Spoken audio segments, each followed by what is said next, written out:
The Willamette Parkview Mall is a destination I've shopped at many times. However, on my most recent trip, I decided I'd ratchet things up a bit. Traditional Dead Rising has the player fight against the clock to pursue the story, rescue survivors, and solve the mystery of the zombie outbreak. That's all nice and good, but with zombie games like Resident Evil and The Last of Us, the zombie outbreaks are something to be feared. Resources are scarce, health is limited, and survival isn't guaranteed. I decided that Dead Rising needed a little bit more of that tension, so I created Dead Rising Hardcore. Here's the rules. Start on a new save file with no experience. This also stops you from using the secret weapons like the Mega Blaster and the Laser Sword. Number 2, you have to get the true ending, which requires you to fully complete the story, plus the additional day you unlock for completing the story. Number 3, no book bonuses. The books provide helpful multipliers for things like weapon durability, health restoration from food, and survivor confidence. Number 4, speaking of health restoration from food, nope. No eating or healing at all, except from leveling up. When you level up, you get set to full health, and that will be our only source of health restoration for the entire playthrough. Just to really rub salt in that wound, let's defeat all the psychopaths and rescue all the survivors. There are 49 survivors scattered all throughout the mall that appear at different times, and if I miss a single one, I have to redo the entire section. And the final nail in the coffin, I can only save when the game prompts me to. I can't manually save. At the start of each new case, the game prompts you to save, but if I make a mistake in the long stretches of time between them, I have to eat it or lose up to 2 hours of playtime. With the rules established and our demise certain, let's head into the mall. Day 1 starts with freelance journalist Frank West flying into the town of Willamette, Colorado. Establishing that the pilot of the helicopter will return in exactly 3 days, we land on the roof of the nearby mall and meet Carlito. Head inside and down the stairs to perform the only manual save we'll have for this run, just to skip the intro cutscene. I also skipped the photography minigame in the beginning, just to start the playthrough at 0 XP. As a journalist, Frank can take pictures of things around the mall, like people in emotional moments or stickers that are hidden throughout. Fantastic! Meet the fun characters around the mall, including this lady looking for her dog, and head to the back to grab supplies for the barricade. Once you arrive, meet a strange old man beyond the gate before the lady from earlier botches this whole operation. Welcome to Dead Rising proper. Those 49 survivors I mentioned at the beginning, none of these guys. We have to make it to the stairs across the plaza with whatever weapons we can find. Once you reach them, enter the security room to meet Jesse, Brad, and Otis. Otis welds the door shut and gives you a transceiver, which will be how we know what's happening around the mall. Head outside using the air ducts to find our first 2 survivors. Jeff and Natalie somehow made it up here, but lost each other on the way, despite screaming for each other 10 feet apart. Reunite them, snapping a photo of their reunion for free XP. Escort them back inside the security room, and relish the fact that there's only 47 to go. Head back down and get the first call from Otis, before almost extinguishing Jessie, who gives you her gun to go help Brad. Brad is currently under fire from Carlito in the food court, but we need to prepare before we head that way. Head to the sports store to get our best movement tool throughout the mall, a skateboard, and grab one of the secret Uzis hidden around the map. The skateboards are double useful because they can also be used to fall from heights without taking damage. Skate through the park and lure as many zombies away from the entrance as you can. Getting through doors in the early game is really tricky to do without taking a ton of damage, as there's always a horde guarding them. Get inside and get another handgun from Brad and immediately start moving. Carlito is up on a walkway with a P90 and grenades. He can stun lock us pretty hard if he shoots us, so we need to take proper cover and utilize his weaknesses to our advantage. By positioning ourselves in a specific spot, we can shoot him without him being able to shoot us, and deflect his grenades off this post. Once he reaches half health, he'll start moving to circle around behind you. However, until he reaches his destination, he'll keep walking no matter what happens. So use your Uzi to light him up on his journey, and the first boss fight is done. Let Brad know about the old guy you saw, and team up to head to the entrance plaza. Grab another secret Uzi in the food court and head into Alfresca Plaza. This place is a death trap. It's a long, narrow hallway packed with zombies. Ignore most of it for now and hit the nearby gym for free XP. While doing this, we receive a call about another photographer roaming the mall. Reach the entrance plaza and watch Brad fail at getting the old guy out of there. Then head upstairs to find Bill trapped behind some boxes. Dude has been here for 2 days. And as dumb of an explanation as that is, Bill's a real one. Give him a gun, and this dude is lethal. If every survivor was like Bill, this wouldn't even be a challenge, but as you'll find out, most are not. Clear a path through Alfresca Plaza, and take our first damage of the game. We're now stuck with that missing health until we level up again. Bill gets trapped by some zombies, and this is a good time to mention what a nightmare this system is. When a survivor gets grabbed by a zombie, they just cry out for help from you, while all the other zombies in the area gang up on them. This means extracting them from dangerous situations, especially this early on, is ridiculously tough. Once we make it to the food court, hang out for a bit, taking pictures of XP stickers until Otis lets us know about 2 cases in Alfresca Plaza. These are some of the most dangerous survivor extractions in the game, just because of how hard Alfresca is to navigate. Knocking this out early, while we still can reload with relatively little time lost, is optimal. An important thing to keep in mind is that the 72-hour countdown is constantly ticking, meaning for every second I spend not heading towards available cases, they get closer to disappearing. The first Alfresca case involves 2 guys who have barricaded themselves in an empty store that try to beat you when you approach. Recruit them with good old-fashioned linguistic diplomacy, and go across the aisle to the jewelry store. This lady watched zombies eat her baby, and is now unable to walk properly. So we have to carry her all the way back to the security room. 4 survivors is already tough to corral, but now we can't use weapons because we have to carry Leah on our back. It is also imperative that we get all these people out the door of the food court before 6 p.m. We should have just enough time as long as everyone hurries. Bill is posted up doing a sum total of nothing helpful, and Aaron's not mad, he's just disappointed. With that setback, we now have a much bigger problem. The convicts. The convicts are a trio that roam the park during the night with a machine gun truck. You can always tell when they're lurking based on the music that kicks in when you're outside. They just killed this girl's age-inappropriate boyfriend, and we now have to escort her and the rest of them back to security. If you ask yourself, why don't we leave her and come back later? Once you leave the area a survivor spawned in, they will start slowly losing health until they die, meaning we have to rescue Sophie now. Luckily, the convicts got stuck on a tree on the far wall, so the only issue comes from trying to get everyone in the doorway. The photographer mission from earlier is about 2 minutes from expiring, so run everyone upstairs and tell them to stay put until you complete it. Kent here thinks he's a hotshot photographer and wants to give you a few pointers in the trade.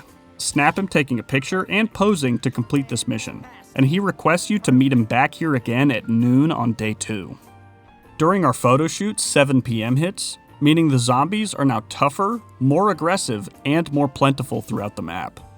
This is why we had to get the Alfresca trio out now, because getting through that place at night would be nearly impossible.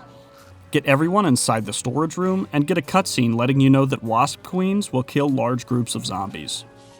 Once everyone is in the security room, take note of the fact that that was just 5 people, and we still have 42 more. Get the final cutscene for Case 1, and head back out into the mall. The route I planned for this front loads a lot of dangerous stuff, so that if a reset needs to happen, it can happen earlier rather than later. So we now have to deal with our first psychopath. Grab another Uzi, and head back out into the park, skating as fast as you can towards North Plaza. If you're lucky, the convicts will get stuck again or fail to reach you before you get there. Utilize the terrain to your advantage, then head for a side hallway and follow it all the way down, entering the gun store. Not all important events happening to you around the mall are communicated, and you can miss certain survivors or psychopaths unless you know the exact times they're present in the map. As for Cletus here, he spawns at 3 p.m. on day 1 and guards 3 shotguns, 2 snipers, and unlimited handguns. The guns in this store are vital for taking out the convicts, so defeating Cletus now has to happen.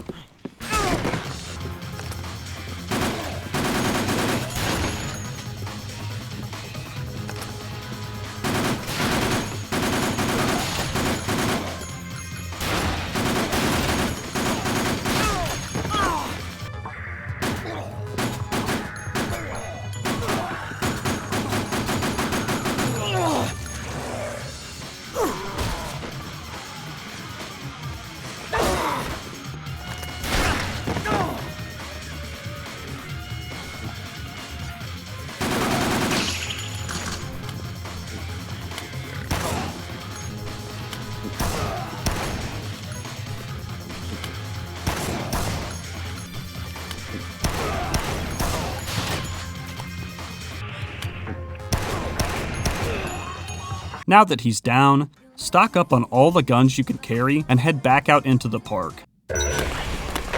There's a covered picnic area that we can use as a safe vantage point to deal with our prisoner problem.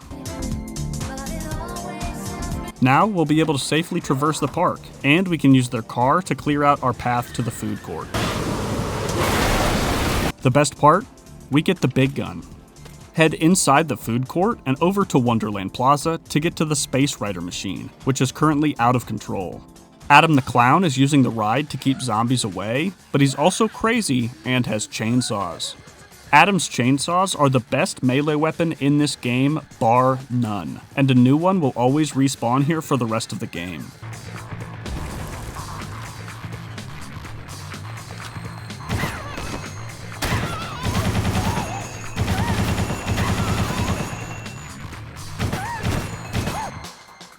Now that we have it, shut down the machine to pick up Greg. Greg says he knows a shortcut back to Paradise Plaza, but we have to pick up a few more people before we head back. In the nearby bookstore are 2 Japanese tourists. This is the only exception to the no book rule, as we can only communicate with them via using the Japanese conversation book, but it conveys no other bonuses, and I drop it immediately.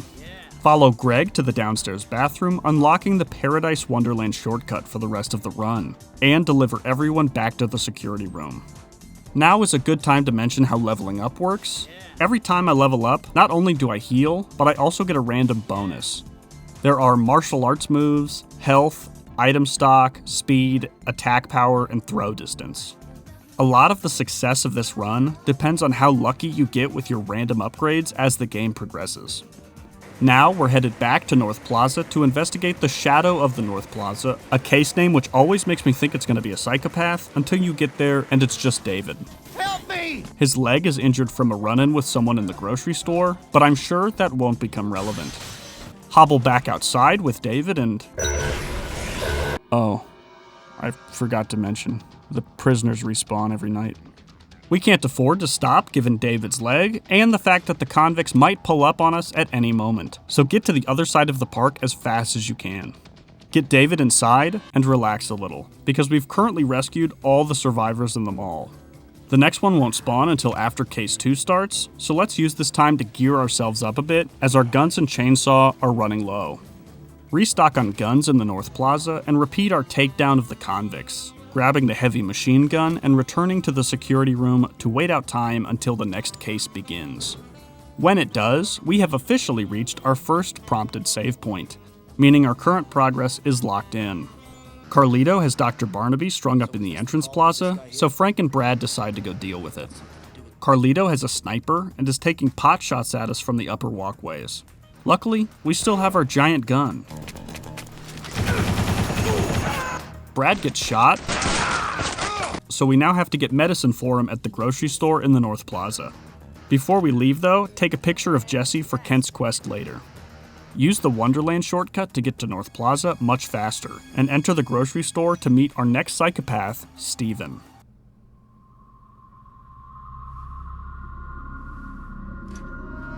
This is my store! Man, this gun really makes the psychopath fights a lot easier. Meet a mysterious girl who blames you for Santa Cabeza. You ruined Santa Cabeza! Words that currently mean nothing to you. Grab the medkit and restock on guns before heading to Wonderland to rescue Ross and Tanya. Ross is in a bad way, so we'll have to carry him all the way back without being late to get the medicine to Brad. Make sure you have at least one queen when heading up with them, because when we head back down, Pamela's in major trouble.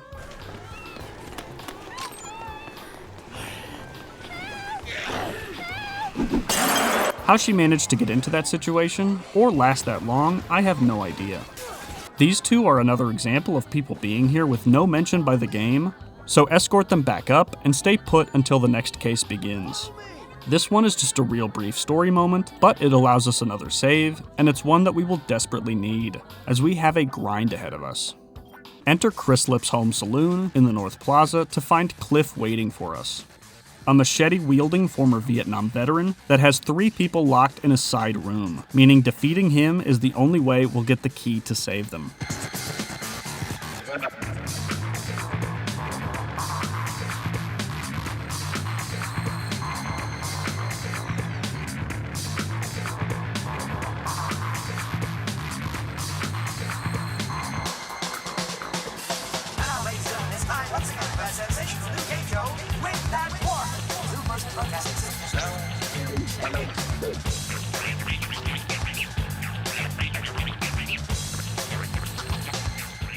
These 3 survivors are terrible.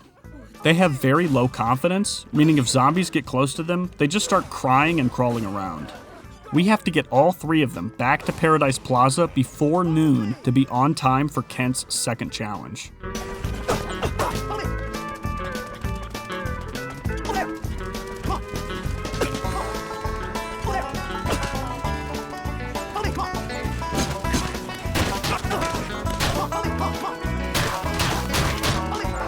Stuff all of them in a side room and find Kent, showing him the picture of Jesse you took earlier, and agree to meet him at exactly noon. We'll settle this. Then grab one of 3 pieces of food we will grab throughout this run, and feed Ronald, witnessing the game's AI in true glory. Once you deposit those 4, we have a very limited time to get Gordon in Alfresca Plaza before his mission expires, so book it. Bad news though, a cult has arrived in the mall, and they have Jennifer hostage. The raincoat cultists will now be present throughout the mall for the next 24 hours or so, making navigating even more difficult, especially since they have a tendency to explode. Rescue Jennifer and sprint to Gordon, as we don't have time to drop Jennifer back at security, then book it for Wonderland. This is a moment where a special rule kicks in with Dead Rising, called the 8 Survivor Rule. There can only ever be 8 survivors currently present anywhere in the map, and other quests won't activate unless some of those 8 are rescued. Currently, Jennifer and Gordon are spawned, and there are 6 people in Wonderland Plaza. Gordon's mission is literally called the Coward, meaning expecting any help from him is pointless. Stuff Jen and Gordon into a corner near Nick and Sally, and head into our next psychopath fight. Joe is a security guard with a baton and taser that currently has 4 girls hostage in this clothing store. If you delay coming here, she slowly kills off each survivor one by one, making delaying this impossible. Luckily, she's weak to a chainsaw, slicing through her entire body. Rescue Nick and Sally and brace yourself because Otis just called about the next case. That means we have 5 real-life minutes to get all 8 people to the security room, or else we fail and have to redo everything from before fighting Cliff.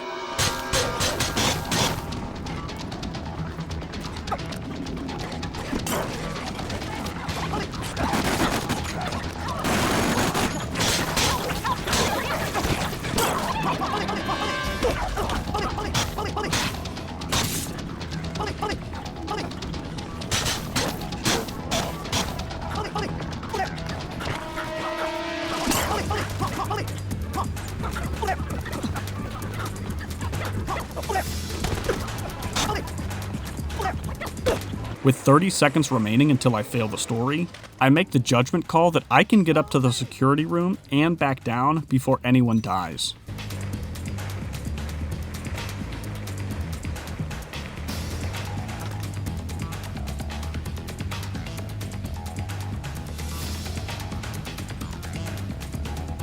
The game pulls a trick here. After viewing the cutscene for the next case, it prompts me to save. Doing so would be a disaster, as I do not have enough time to make it back down before Lily dies. If she hadn't got stuck in that crowd earlier, I could have made it in time, but that's the game. Now, could I just run it all back and try not to let those 8 die? Yes. But let's use our brain here. The 8 survivor rule is in play. If I leave Ronald in the restaurant until later, then Nick and Sally can't spawn, meaning I only have to escort 4 people out of Wonderland, not 6.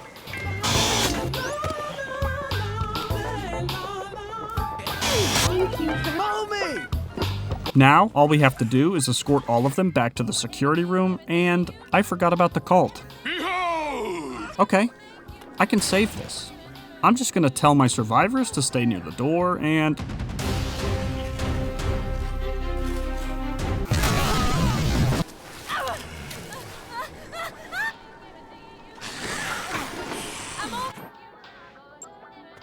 okay, let's try this again, but with another new mix-up.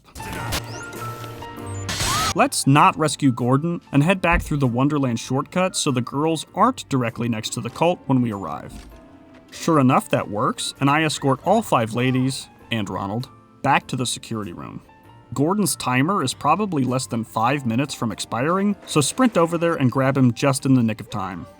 Bring him back right as the next case is starting and save our progress, locking in that section. Head back to Wonderland to rescue Nick and Sally since we didn't this go around, and drop them off back at security before heading up to North Plaza to meet up with Isabella at the grocery store.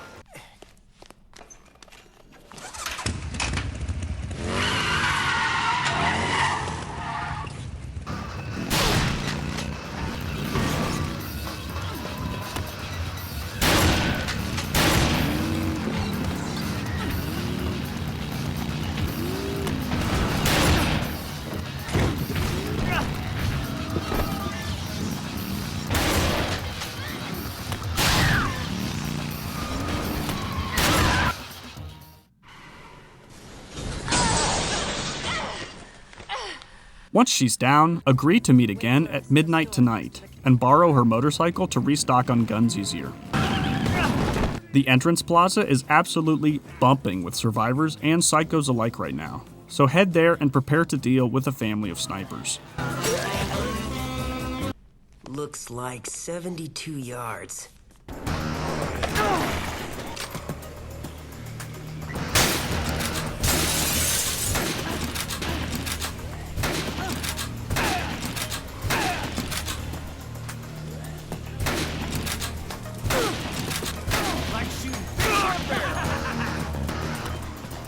Nice job.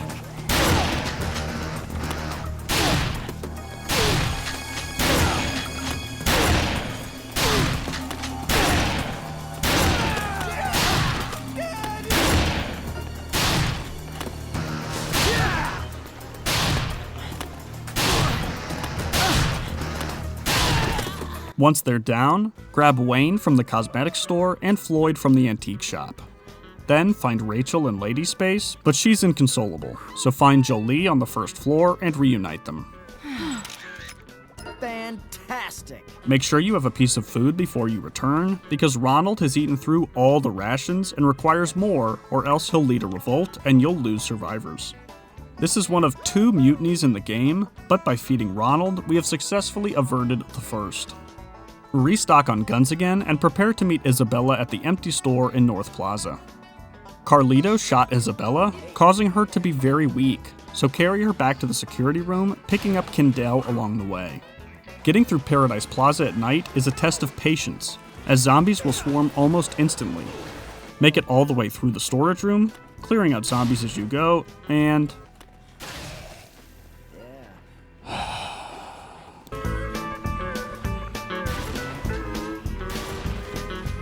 Once Isabella and Kindell have been successfully delivered, head to Colby's Movie Land to deal with the cult once and for all.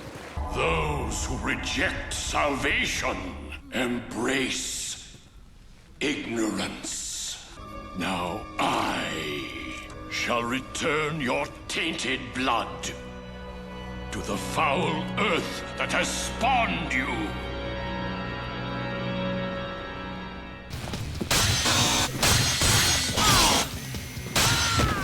Once he's dealt with, escort 5 survivors back through the movie land with tremendous difficulty.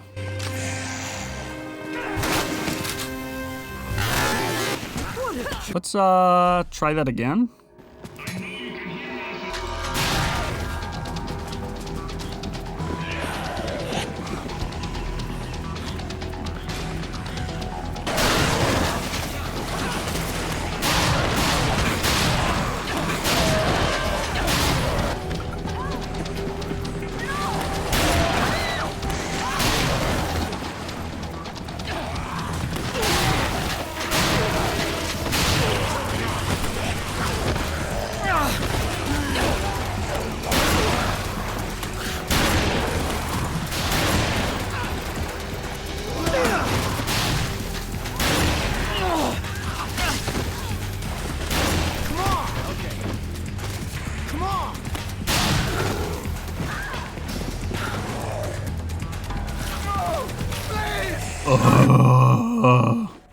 One more time, this time with gusto. Come on! Come on!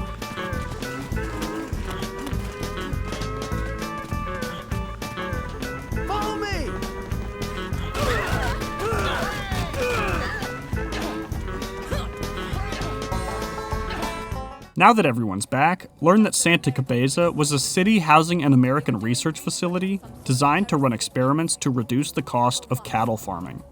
They created zombie cattle using wasps that turn anything they sting into zombies, which led to the population of Santa Cabeza getting infected and the military wiping the city out.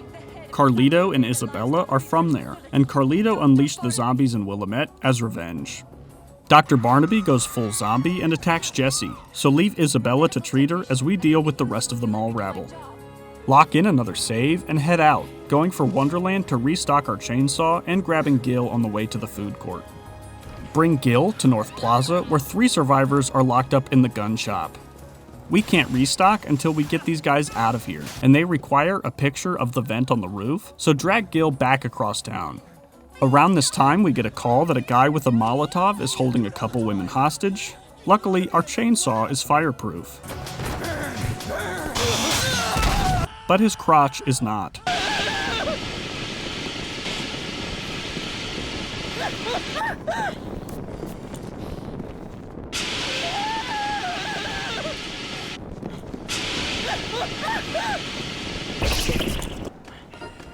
Reload the save and head for the gun shop first this time, taking a picture of the vent before we go. Once they join, restock on guns and grab the final piece of food we'll need for the run, and head back to the security room. Oh god. Upgrade that to sprint back to the security room. We're getting low on health, so navigating this properly becomes very important.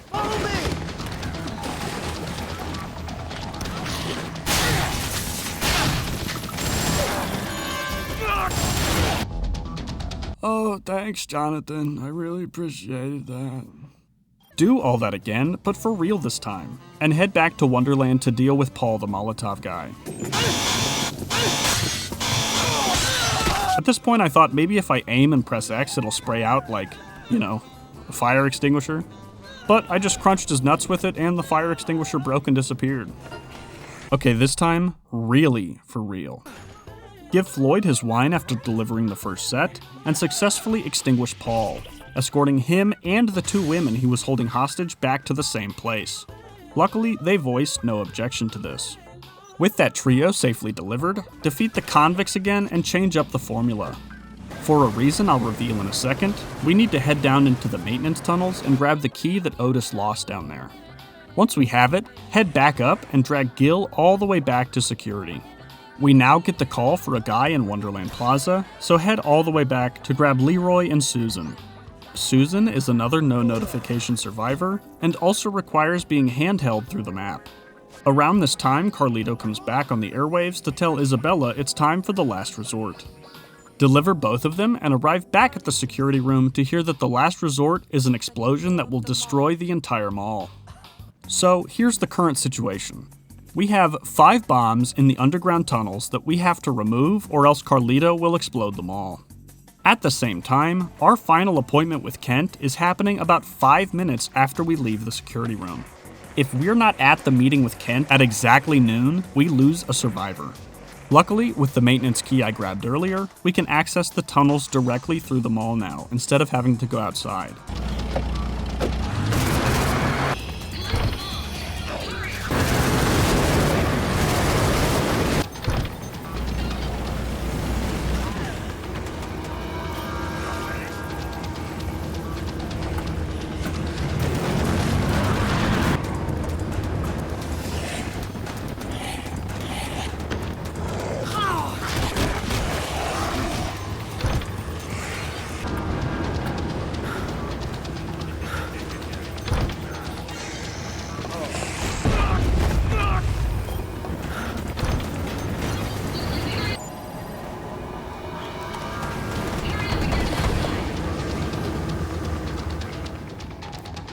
Due to not being able to leave after collecting all the bombs, we fail to make it back to Kent in time and have to reset. This makes our only option waiting.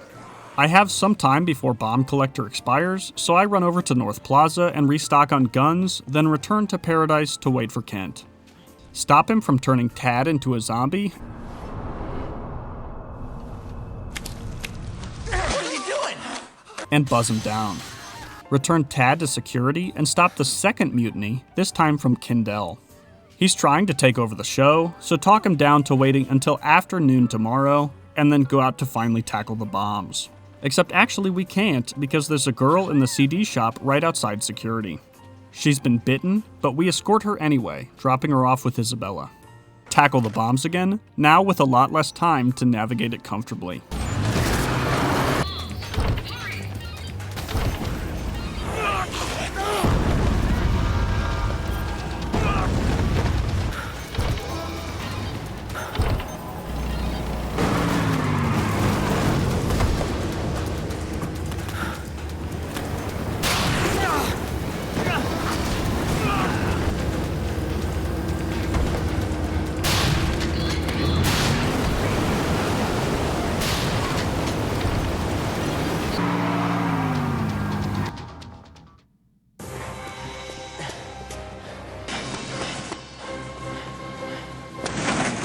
Once you've done that successfully, watch Brad fail to deal with Carlito, who then locks him outside the maintenance tunnels. Jesse tells us to return to security, but we have a duty to do. Head back down into the maintenance tunnels to take care of business.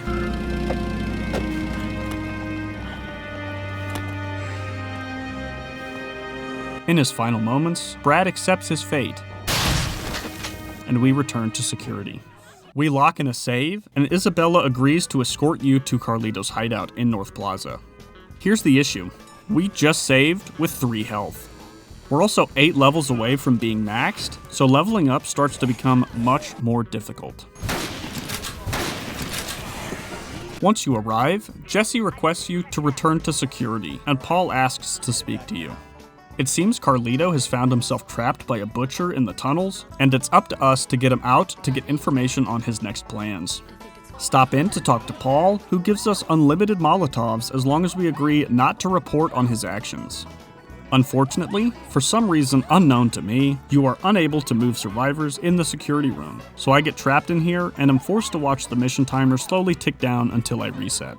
Do everything over again and make it to the butchers with only 1 health to spare.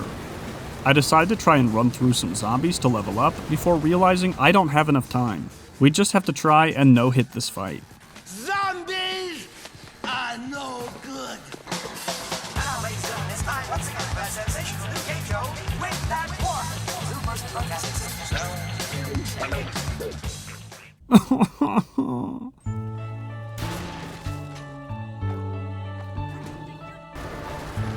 Return to the butcher fight and play the most intense game of chicken you've ever played.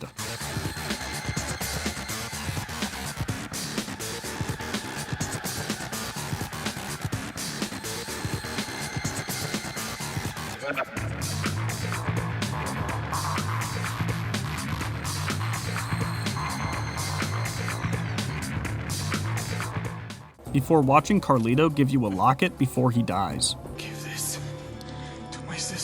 Get the call that Simone wants a handgun, and return to Paradise Plaza to complete Paul's, Simone's, and Cheryl's requests. Navigate these without getting boxed in again, except this time they're blocking the doorway. Luckily, we have just enough room to see the door prompt. Take Cheryl's picture to make her feel remembered, and head back into the tunnels to top off our level, so we can enter the final section with more than 2 health. It's now down to a lot of running back and forth. Return to Isabella in the hideout to inform her of Carlito's death. Lock in a save, then head for the security room where Jesse tells you she's radioing DHS for backup. As you progress closer to security, you get cutaways back to Jesse informing you that DHS is sending a kill squad to the mall at midnight. They'll take everyone out. Jesse then goes catatonic until the military arrives. Return to security, finishing the job, then heading back to Isabella. By now, the military is patrolling, and each soldier you take out gives you 5,000 XP. You could wait up here with Isabella, but stocking up on machine guns and earning enough XP to level up are vital for the endgame. Here's the drama though. That save we did with Isabella back then, that's the final save we get for the rest of the game. We have to last for 2 hours in a mall with soldiers with no saves and no healing unless we level up. Any time we venture outside the hideout is a potential death trap. Do whatever is required to bring your health back up when it's low,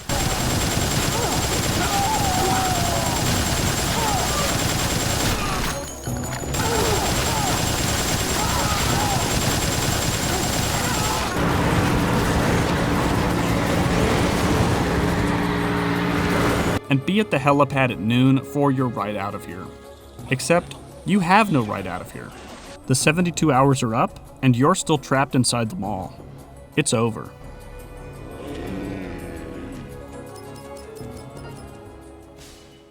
Welcome to Overtime Mode. Frank is now infected and has to acquire a list of supplies from across the mall for Isabella to make him a temporary immune booster to slow the zombification process.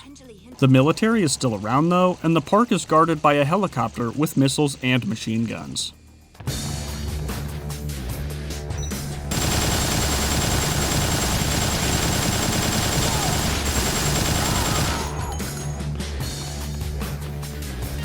Luckily, our key still works, so navigating through the tunnels is our best bet.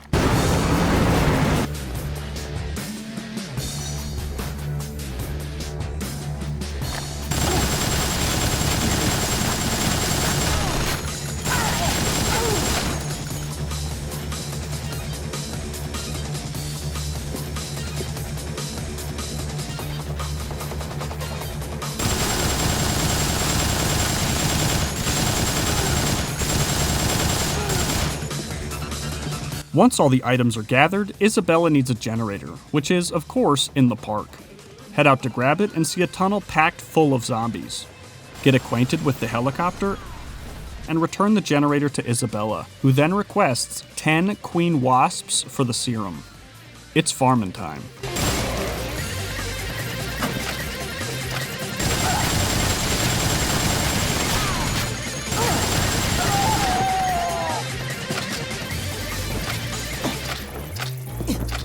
Once that's done, Isabella suggests she could make a zombie repellent pheromone, which Frank then says could get them through that packed tunnel in the park.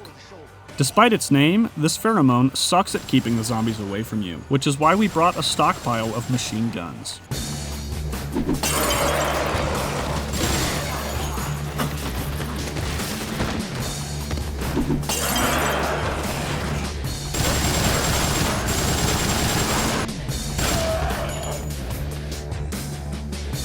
Once we're through the tunnel, find a military jeep waiting for you outside and hop in, only to be chased down by a tank.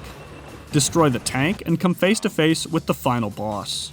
Brock is the commander of the special forces, and we're left to fight him with no weapons, only fists. Our last save was 2 hours ago.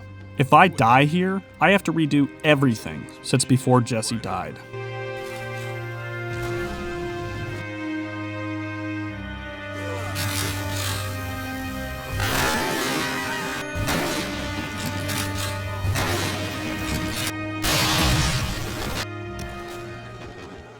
Let's do this.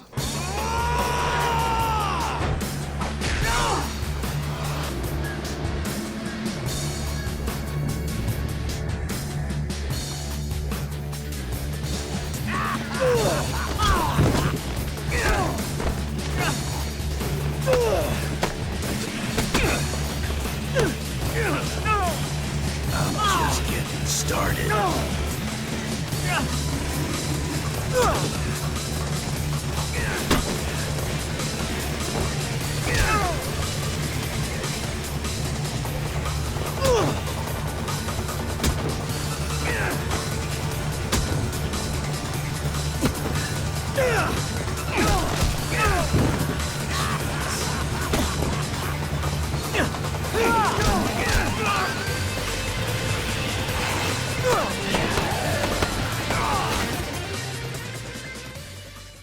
With Brock defeated, unleash your primal rage.